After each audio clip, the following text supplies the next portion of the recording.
Olá, pessoal. Henrique na área, tudo bem? E hoje com uma entrevista super especial, Keren Apuc, musicista, atriz, professora, e a gente vai falar um pouco sobre a vida dela. Quero passar a palavra para você, Keren, para você se apresentar, contar para o público um pouco da sua história, e aí não teria como eu ignorar o teu nome, né? Você é a única Keren Apuc que eu conheci na minha vida. Então, se você pudesse, na sua apresentação, falar também um pouquinho da origem do teu nome, que é um nome muito especial para uma pessoa muito especial, né? Fique à vontade, a palavra é tua. Olá, boa noite, Henrique. Boa noite, pessoal do canal Filosofia com Óculos. Para mim é uma honra e um prazer estar aqui com você, porque eu admiro você demais. E obrigada pelo convite. Meu nome é Keren Apuc, como você falou, né?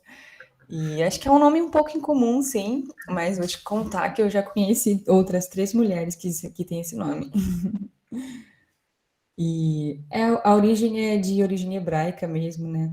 Que minha família é religiosa, e por mais que eu tenha saído desse caminho da religião, eu tenho esse nome, que é essa herança que minha família me deixou, né? E o significado dele, para quem gosta assim, de significados de nomes, Keren Apuc, como se o Puc é aquele líquido negro, sabe?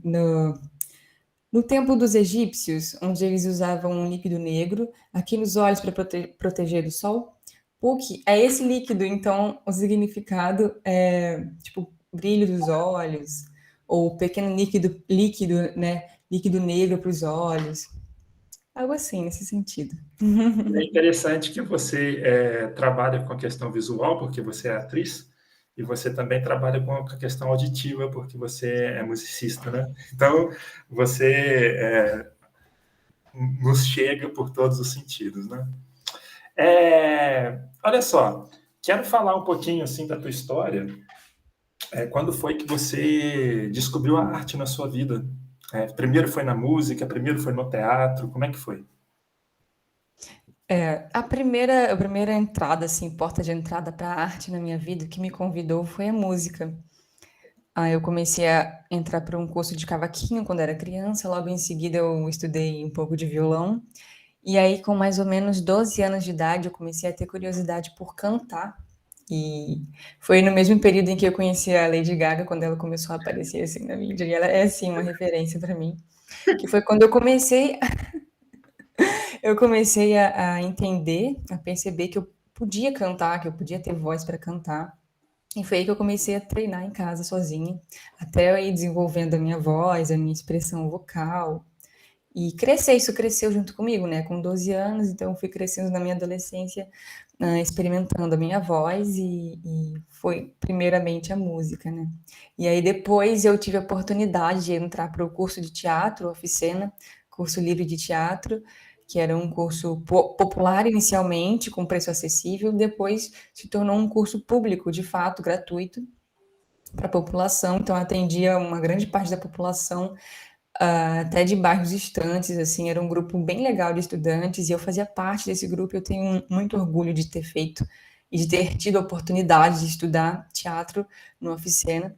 E aí, com o teatro, eu entrei também inicialmente para poder perder a timidez para eu cantar, porque aí eu já queria ser cantora quando eu entrei para o teatro.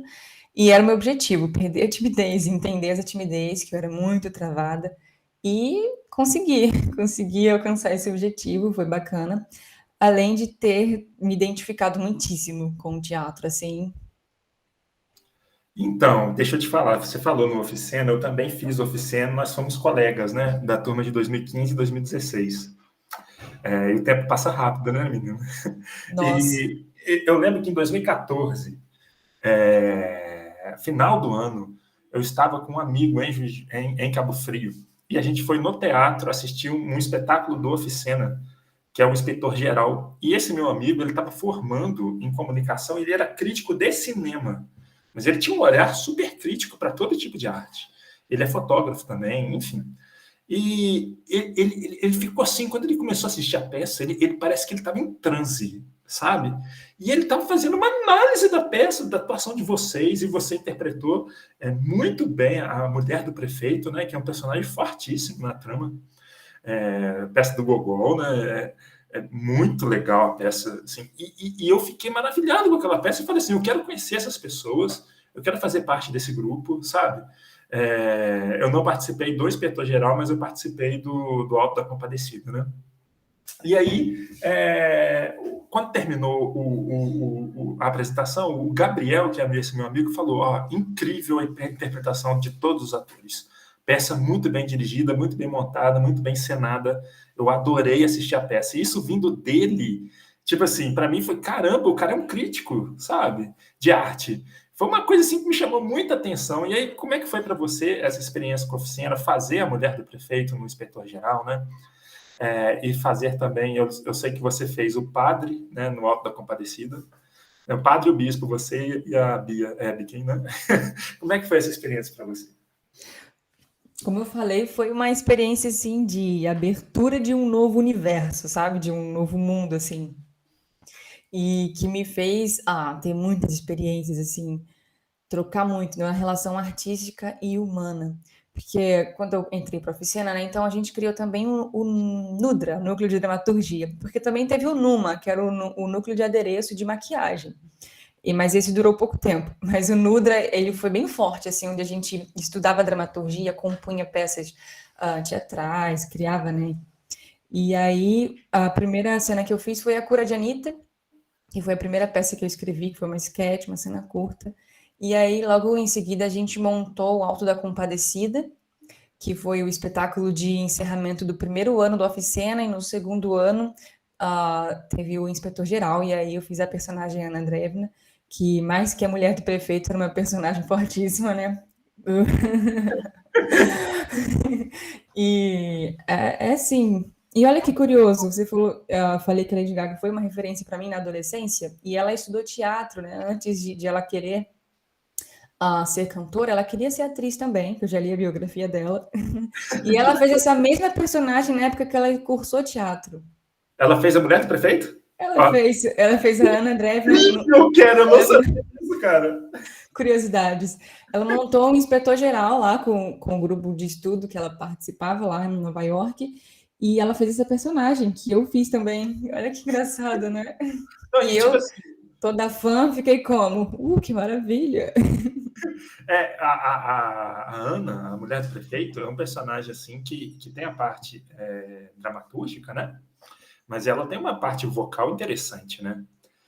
Então ela une em você a atriz e a musicista, né? A cantora, né? A Ana tem, essa personagem tem isso, né? Com certeza. E eu acho que sempre se encontrou, assim. Lembro que na época do Alto da Compadecida, com a primeira personagem que eu fiz foi o Encourado e o Demônio, que a gente juntou os dois em um, né? No filme, não sei, não lembro se na versão original, dramatúrgica, sim, são dois personagens diferentes, e no filme também, né? Na adaptação, que a gente conhece o Alto da Compadecida mais famoso, são atores diferentes e são personagens totalmente diferentes, né? E na nossa montagem éramos 3 atrizes fazendo o mesmo personagem. E foi muito bacana, assim, porque eu lembro que também ali eu tocava gaita, eu ajudei, assim, a montar a parte da direção musical mesmo, da sonoplastia, né? Então eu sempre envolvi esses dois aspectos, assim. Teve muito mais além do Oficina. Eu lembro que você fez parte, né, do TCC, o Teatro Cabofriense de Comédia. Eu também fiz parte durante um período e a gente fizemos. Eu estava no backstage, né, e você estava na linha de frente, assim. Eu lembro que antes do Piquenique no Front, que eu vou falar a seguir, mas teve uma peça com você e a Nathalie, que é o Ditadura, né? Que é um dueto de vocês duas. Como é que foi essa peça para vocês? Você compôs, você escreveu o roteiro também da peça? Caramba, verdade. Você estava junto com a gente ali no TCC também, além da oficina, e era incrível, porque eu queria muito ter visto, assim, você ensinando, atuando em algo, sabe, junto com a gente, assim. No TCC eu trabalhei só no backstage, Sim, a parte da correria, da correria, sim. Mas eu vi muita coisa, a vi parte muita coisa. técnica, né, que é fundamental, assim. Sem a É, parte técnica, a gente não consegue sair do lugar, não consegue fazer a cena. A cena é técnica. E acho que isso é muito importante, mas eu queria ter mais também trocado com você nesse aspecto, assim, brincante mesmo, né? De poder ir para a cena, de poder ir para a rua. E a gente fez, sim, a ditadura, né? Que foi a cena de estreia desse grupo, que foi o TCC, que nós criamos ali naquele momento. E a ditadura não foi um texto meu, é um texto da Nathalie, que é a minha irmã, e a gente fazia parte do mesmo grupo, e nós somos irmãs de sangue, e a gente entrou para o teatro no mesmo período. Eu me E na apaixonei peça, pelo teatro, ela se apaixonou pelo teatro, e a gente viveu isso, assim, de forma irmã, com irmandade, em todos os sentidos, assim, foi muito você bacana. O segura minha texto mão é na dela. sua total, né? Como? Eu seguro minha mão na sua total, né? É isso. O texto é dela e a direção é da Lauren. Lauren Christie, que também é uma atriz, escritora, professora maravilhosa. Acho que ela vai amar aqui se tiver um programa aqui com ela, um vídeo com ela aqui no seu Nossa, canal, hein? por favor, me dá o contato dela, que seria maravilhoso, com Nossa, ela é certeza. incrível. E a direção é dela, assim, foi muito interessante assim, a montagem, porque a ditadura é uma peça que se trata ali, passa na Segunda Guerra Mundial, então aborda a história de uma mãe e uma filha, e o marido, né, o pai dessa família foi para a guerra e nunca mais voltou. E aí, a partir daquele momento, tem toda uma situação de culpa materna dessa mãe. Eu fazia mãe, a Nathalie, que é minha irmã na vida real, fazia minha filha em cena. E então isso foi se destrinchando assim nessa psicologia humana, né? E foi interessante eu fazer o papel de uma mãe. Eu era muito jovem, né? Muito mais jovem do que eu sou hoje ainda. E fazer o papel de uma mãe assim com grandes marcas foi uma experiência interessante, assim, né? Claro que com acho que dificuldades de pesquisa, né? E de encenação propriamente dita, mas eu acho que foi válida, com certeza, foi muito bacana. Exigia muito de mim. Era uma A personagem impressão que eu tinha forte. assim, quando eu assisti a peça é que era uma peça muito forte, muito Era forte. uma peça forte e que tinha uma exigência técnica de interpretação que eu buscava, né, incessantemente para alcançar dentro de uma perspectiva que eu tinha naquele momento. Então, era um grau de complexidade, sim. É, foi uma peça muito legal de assistir, com certeza. Passando já mesmo dentro do TCC, uma peça que marcou muito o grupo foi o Piquenique no Front, né? E o Piquenique no Front é teatro absurdo, cara. Como é que foi essa investigação de vocês pelo Cara, teatro absurdo? Olha que coisa fantástica. é a minha praia. Eu descobri que é a minha praia, assim, porque eu me identifico muito com essa despretensiosa força revolucionária que o teatro do absurdo apresenta pra gente, né? E foi muito bacana fazer essa pesquisa. O Piquenique no Front, a gente fez mais de 100 apresentações. Foi uma peça que foi montada para a gente apresentar na rua, fazer teatro de rua. Então, ela é toda estruturada para a rua. Então, enquanto éramos 6 atores em cena, enquanto tinha uma cena acontecendo na frente, a gente fazia uma outra cena atrás. E isso era muito bacana de estar ligado no que está acontecendo lá na frente, enquanto eu estou aqui atrás. Na maioria das cenas eu estava fazendo no que seria a cena traseira, né, no caso, mas era sempre num teatro, assim, que interlogava, assim, com o público. As pessoas saíam da praia e assistiam uma cena, assim, tem gente que via 10 minutinhos e seguia o caminho, tem gente que parava e ficava ali com a gente até o final.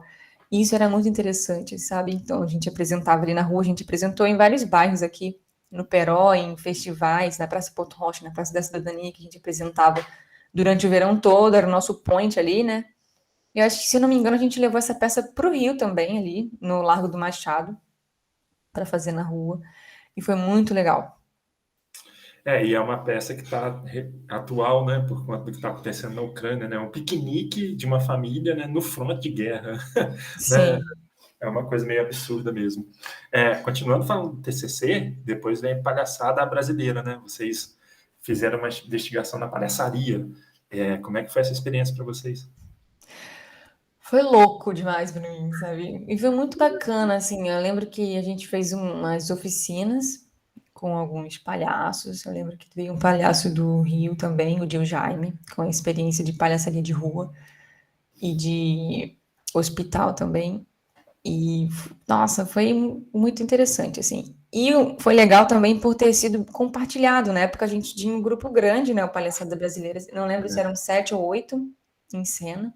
Eu lembro que era grande mesmo. E aí eu saí um pouco de cena para me dedicar mais à música em cena, né? Isso foi interessante também, mais uma vez fazendo essa junção dessas linguagens que. Porque você atuava como a Hermetinha, né? É Isso, uma palhaça musicista, não é isso? exatamente.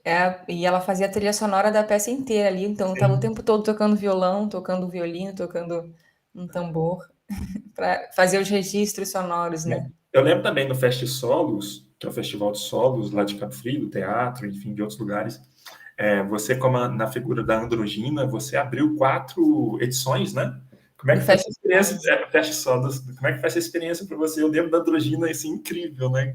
É Foi outra. uma experiência revolucionária, assim. Essa palhaça, a Androgina Cianoreta, ela é anterior à Hermetinha. Essa Hermetinha nasceu porque a Androgina não ia ficar quieta ali no meio de 8 palhaços.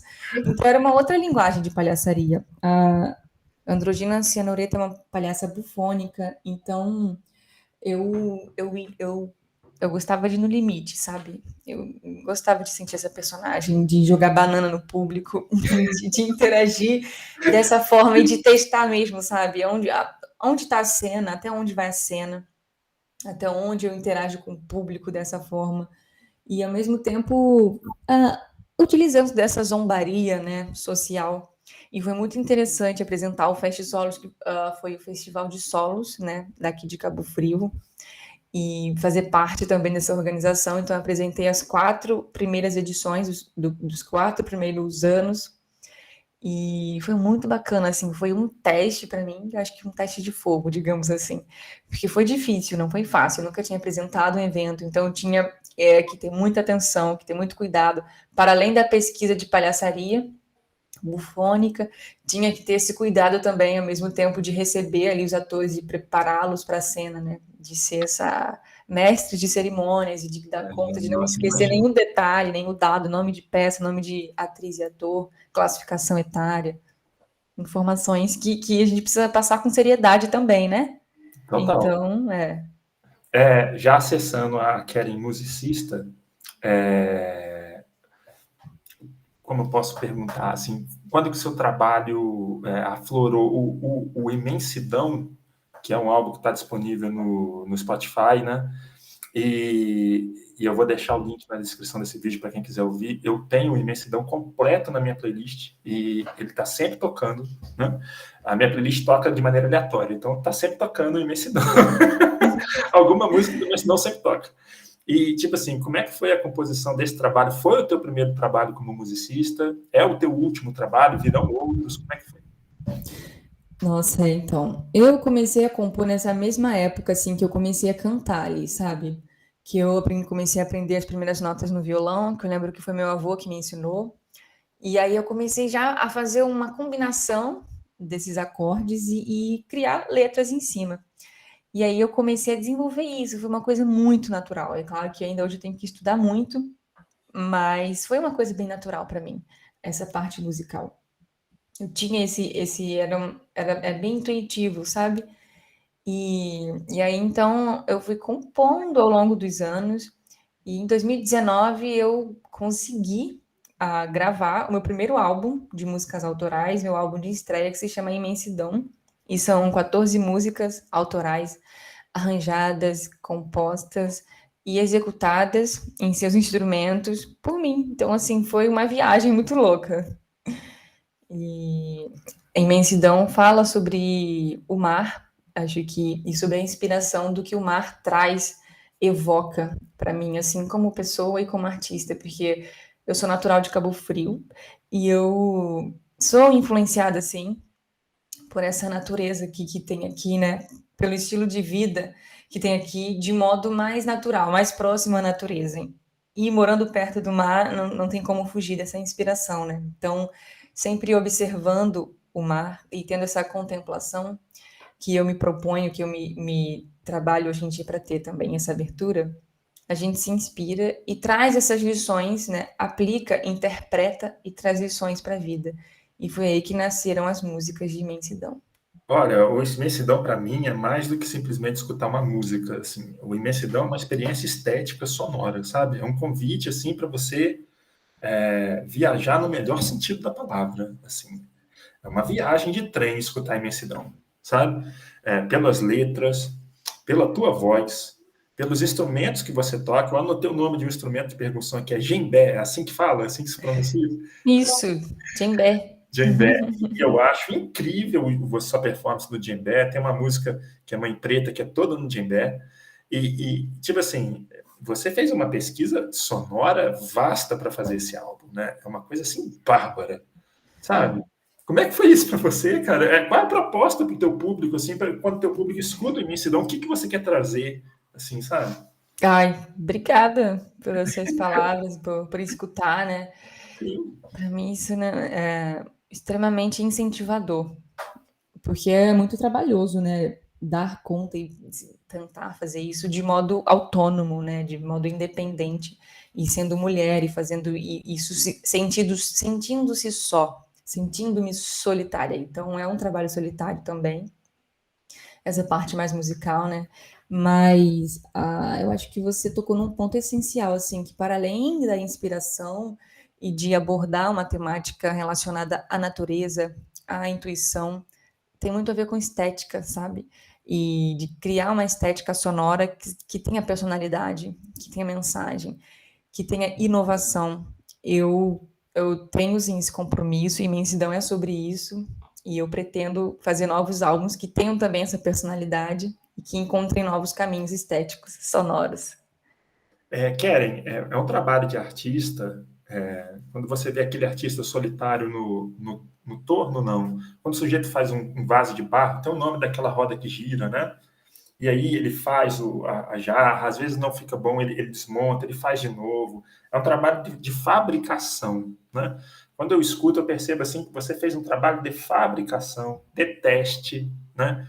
Sonoro, de intuição, e assim, você tem uma intuição muito aguçada, sabe? Você no violão toca extremamente bem. Então, tipo assim, um trabalho de artista, assim, escutar a Imensidão, sabe? Pode falar. Falando sobre isso, tem uma palavra que sempre ecoa na minha cabeça quando eu duvido de mim. Porque a música, assim, como arte brasileira, como arte sonora, é muito.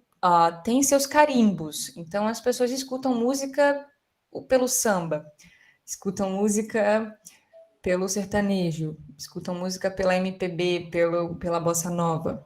E cada um desses estilos, desses gêneros musicais, apresentam para a gente uma gama de realidade social, classe social, período histórico e até os instrumentos que são tocados, tudo isso é interpretação para a gente. Então, quando eu estou fazendo as minhas experimentações e deixando isso fluir e buscando essa personalidade sonora, eu penso, isso não se aproxima do que é comercial, é uma arte muito comercial, que vai vender aquilo que está ali, e as pessoas estão sempre ajustando, né, as suas músicas para chegarem aos ouvidos da grande população, do grande povo, e esse é o caminho da arte, não só da música, literatura, o teatro segue esse caminho, toda a linguagem segue esse caminho de chegar ao povo. Assim como todo artista tem que ir onde o povo está, eu acho que isso é uma verdade também, mas acho que também tem um outro lado da moeda, né? Que é a inventividade. E eu tenho esse compromisso. Então tem uma palavra que sempre ecoa assim, que se chama artesania musical. Sim, E é o meu compromisso. sim, essa questão do artesanato, né, do artesão, você é um artesão, é uma artesã sonora, é uma artesã de imagens sonoras, né? O trabalho, isso para mim, como ouvinte do trabalho, fica muito nítido, sabe? Você falou de estilos musicais, eu queria saber quais estilos musicais foram referência para você e autores e autoras, cantores e cantoras. Muito interessante. Eu acho que é um misto de. Vou tentar aqui zerar a mente para para tentar criar algo que seja inovador, para tentar criar algo que tenha personalidade, que traga algo novo para o mundo e ao mesmo tempo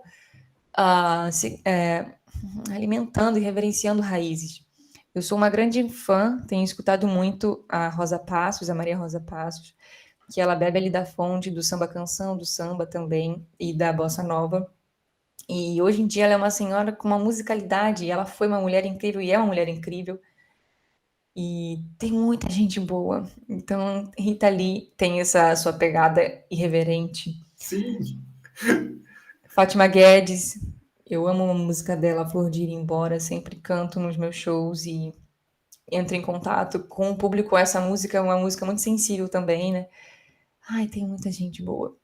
Chiquinha Gonzaga, ou Abre Alas, que abriu aí as portas para as mulheres comporem e né, ela que criou, que é essa grande, tem esse grande nome, essa grande referência. Dolores Duran, tem mulheres incríveis, assim, Badia Saad, que vem do violão clássico e que depois ela começou a cantar, misturando o violão clássico, a pesquisa de violão dela com a voz posteriormente. Então tem muita gente que eu me alimento assim da fonte. E da galera de fora tem compositoras maravilhosas também. A China Moses, que é uma cantora de jazz. Tem muita gente incrível, muitos nomes, né? É legal que a gente consegue escutar todas essas referências no Spotify, por exemplo, né? Isso é uma coisa bacana do século XXI, né? Isso é uma coisa muito interessante do século XXI. E lembrando que as nossas oficinas lá no Oficina começavam ao som de roda de ciranda. Você É lembra? verdade. Ciranda, jongo, Jogo, sim, todo sim. mundo ali trocando os instrumentos, cantando, recitando poesia, poesia de roda. Muito bom. Ai, Agora que saudade. era muito bom mesmo. Acessando agora a Keren, professora. Você pode me falar um pouquinho do teu trabalho de docente? Com certeza, eu acho que está tudo muito interligado, assim, sabe? A arte e a educação, ai, se atravessam de forma profunda e eu vejo como, assim, ai, ferramentas, né, essenciais para a nossa sociedade, vamos dizer assim, brasileira, né? Vamos pensar aqui na nossa realidade. E ferramentas de emancipação, ferramentas de documentação, ferramentas de autoanálise e análise social. E a minha formação é também em magistério e eu fiz letras em português e literatura. Escrevo poesia também, além de escrever composições para música, né? E eu sou professora do ensino básico, do primeiro segmento, e eu sou apaixonada pelo universo infantil, pelo universo da aprendizagem, e eu sempre estou tentando conectar também essas duas linguagens, essas duas vertentes, né?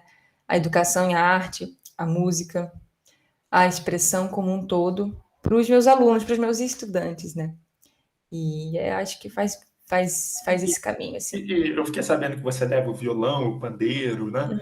Um instrumento de percussão lá para a sala de aula. Como é que a garotada vê essa interface com a música, né? Uma aula Pois de é, ensaio do quadro negro, né? Deve ser muito bacana. eu tô sempre tentando sair fora da caixinha. Eu saio da minha própria caixinha, entendeu? Então, eu não me aceito dentro da minha própria caixinha. E assim, tento trazer isso para fora também, tentando provocar mesmo, sabe? Eu vejo uma provocação, assim, nos estudantes que eu tenho a oportunidade de olhar para e por eles. Então, já que eu tenho esse acesso à musicalidade, já que eu tenho domínio de instrumentos, eu levo isso como recurso para a sala de aula, e não só para os conteúdos, né, curriculares, mas também para visitar todos os universos que puderem ser alcançados, assim, né, através de uma educação antirracista, através de uma educação antimisógina Sim. e buscando sempre a reflexão, né, mesmo que sejam crianças, e a gente vai tentando aprofundar as discussões da maneira eles mesmos trazem as discussões, né? Então a gente só vê a realidade assim como ela é e tenta cada vez mais abrir os olhinhos, né? Eu acho que é por aí. Ô, Keren, lindo, cara. Olha só, teria alguma pergunta que você quisesse que eu fizesse, que eu tivesse feito para você e que eu não fiz aqui nessa conversa? Sério? Eu, Sério? eu me esqueci de alguma coisa? Teria alguma pergunta que você gostaria de fazer para mim e você não fez por algum motivo? E aí? Olha, não sei. Por Ai, exemplo, como é que é ser uma artista independente aqui no Brasil, né? Eu acho que nossa, boa pergunta isso é isso. uma questão, sabe? Acho que eu ia dizer isso agora mesmo, você disse, não, eu queria dizer. Ai, sério, então, é muito difícil, assim, sinceramente. Eu tô deixando de ser cada vez mais uma pessoa romântica, porque o romantismo traz uma ilusão pra gente, né? O misticismo, durante muito tempo eu fui muito mística, então, tipo, eu acho que tudo é motivo para ser prisão. Quando a gente é muito cético, a gente abre uma caixinha e se aprisiona. Quando a gente é muito mística, a gente fica aprisionada e começa a se tornar indecisa. Mas isso é claro que eu estou falando da minha experiência pessoal, né? Mas a gente começa a se tornar indecisa. Eu, pelo menos, comecei a ficar muito indecisa. E eu percebi que tinha um misticismo que velava meus olhos para a realidade, sabe? E então eu tô deixando de ser assim essa pessoa romantique. Sem romantiquismo é muito difícil, sabe? É uma decisão cada vez mais consciente, mais de trabalho do dia a dia mesmo, difícil, de jornada de trabalho como professora e educadora dentro da realidade brasileira, onde a profissão de educadora, de professora é desvalorizada, onde a profissão de artista é desvalorizada, onde eu tento ser inventiva e criar algo que talvez as pessoas não estejam preparadas, mas é claro que tem público, né? Mas não o grande público. Isso é uma coisa que a gente sabe, né? Quando a gente faz uma análise de cultura, do que é cultura e tal, então tem a cultura de massa. Só que a gente quer que todo mundo tenha acesso à reflexão, tenha acesso à arte, né? Uma coisa E que é eu o que eu tento percebo, fazer, mas é muito difícil, sabe? Porque a gente precisa trabalhar para não passar fome, sabe? isso é muito difícil. É. Uma coisa que eu percebo é que você é muito original, muito intuitiva, sensitiva, absolutamente original. Assim. E aí a minha pergunta é: existe um paradoxo entre ser original demais e, ao mesmo tempo, quanto mais original se é, mais afastado se está do grande público? E aí que seria o paradoxo, né? Porque você busca essa sua originalidade, tipo assim, uma arte que seja tua, genuinamente tua, mas essa arte te afasta do grande público por ser muito original. Tem isso. Com certeza, isso é uma análise que existe, não só para mim, mas entre muitos artistas, assim. Tem sempre marcos históricos, né, do que seria a Revolução, até nos períodos das escolas da arte tem isso também, né? Aquele artista, aquele grupo, aquele pensamento que revolucionou e que fez mudar o rumo, a direção, assim, da arte, da música. Então tem essa galera, então não tem a galera da Tropicália, que fez algo totalmente diferente, revolucionário, que mudou o nosso caminho, que tem tudo a ver ali. E então o público, eles conseguiram ali o acesso ao público de alguma forma também com o que estava acontecendo no fator histórico social também, né? Então entra a mídia também. Mas existe sim essa dicotomia, digamos assim, é complexo, é uma complexidade. Porque você simplesmente chegar e cantar o que todo mundo já sabe cantar e que todo mundo já está acostumado a ouvir é bacana também, porque tem a ver com a festividade, com o brincante, então todo mundo celebra, isso é lindo também. Sim. Mas o que grita pelo novo, o que grita para a mensagem que quer ser passada, também é algo que às vezes as pessoas estranham. Eu estou acostumada a ser estranhada. Olha, Kelly, revelações aqui Eu tô no canal. acostumada, eu tô acostumada a ser estranhada, sempre. Sempre, sempre, sempre. Sempre tem olhar de estranhamento. Então, eu identifico isso ao longo de tantos anos lidando com olhares de estranhamento para mim e Mas reflito. Primeiro passo, eu sou mulher, né?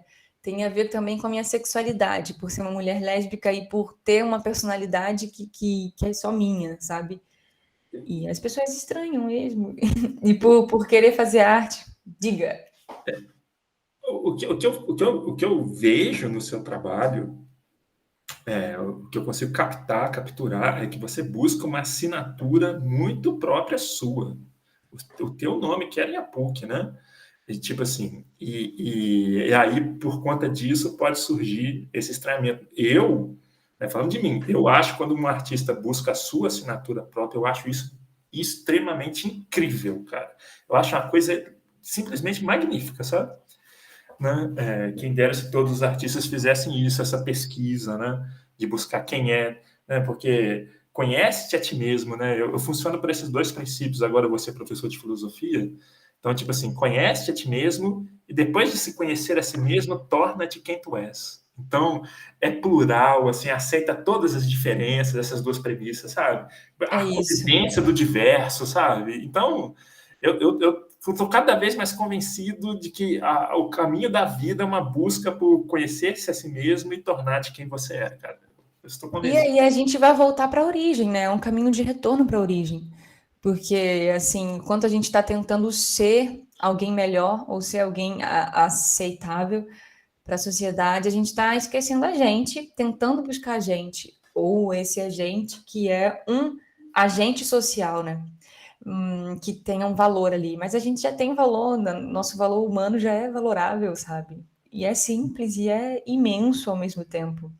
E aí depois vai chegar em algum momento que a gente vai bater a cabeça e vai voltar para a origem, sabe? Tipo, pô, é só isso, já tô aqui. É só deixar ser, é só deixar A estar. busca por si mesmo é uma busca pela origem, né? Porque Sim. viver nessa sociedade é se afastar da origem, porque a sociedade coloca coisas em você o tempo inteiro, né? Nossa, nem fala nessa realidade, nesse sistema capitalista, né, competitivo e esmagador que a gente vive. Ainda mais nessa política genocida que a gente está agora na nossa realidade brasileira, né? É muito difícil, de verdade, a gente buscar toda essa originalidade, primeiramente do ser humano, né, e depois da artista, porque durante muito tempo eu fui um delírio que achava que eu era uma artista. Ponto, eu sou uma artista. Mas aí a gente bate a cabeça e antes de tudo a gente vê a nossa humanidade, né? A gente erra, a gente se suja, a gente se limpa e a gente é orgânico. Então a gente tem que olhar para a nossa organicidade, para a nossa humanidade, e assim a gente vai se humanizando. E aí sim a gente pode fazer arte. Ai, que lindo, Keren. Nossa.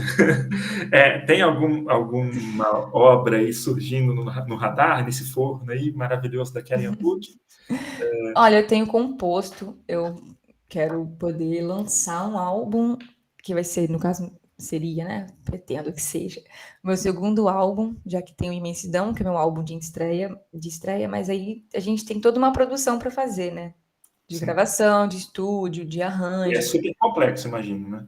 É complexo, mas é a nossa proposta, né? É o que eu me desafio a fazer. Então vamos também com um pouquinho de calma. Sim.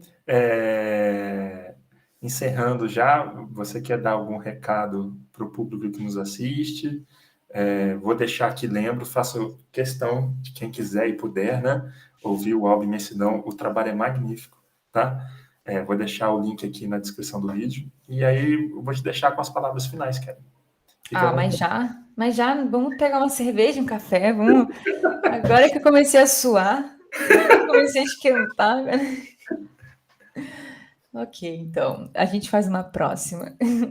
Mas Sim, eu quero agradecer, então, dizer que eu te admiro muito, que eu tenho um carinho imenso por você, Henrique, e eu estou muito feliz com o seu novo caminho de ser um professor de filosofia. Você sempre foi um professor de filosofia, para mim e para outras pessoas também. Agora você vai levar isso, vai de modo mais expansivo, né?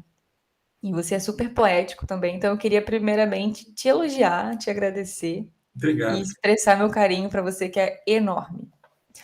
E também dizer para o pessoal escutar meu álbum, Imensidão, que está aí nas plataformas digitais de streaming, né? No Spotify, no Aí outra. Deezer, No Deezer também. Sim, Na legal. Apple Music. Tá nessa galera aí, tá nessa galera da internet. Então tá, escutem também, podem me seguir no Instagram, né, Capo, que arte, tô sempre publicando coisas lá, e mês que vem vai ter um projeto novo, que vai ao ar lá na minha rede social, que se chama Musas do Brasil, que é a minha pesquisa de compositoras brasileiras. Então serão uma série de vídeos falando sobre algumas compositoras e vai ter execução também musical, além da parte contextualizada, assim, vai ter a parte de performance musical. Como é que o pessoal faz para te seguir lá no Insta? Se chama K, letra K, APUC Arte. Tá. Tudo junto, né? No endereço, tudo juntinho, minúsculo, sem ponto, sem underline, sem nada. Kelly, queria te agradecer enormemente, cara, gratidão. Tá? O sagrado que me habita, saúde, o sagrado que habita você. E o profano que habita em mim, saúde o profano que habita em Sim, você. também, que habita atual, né? O sagrado e o profano. É Por importante. favor. Ai, nada de sagrado pra cima de mim, não. Não quero nada de sagrado. Obrigada, Henrique. Gratidão, Kelly. Até a próxima. Gratidão. Um beijo.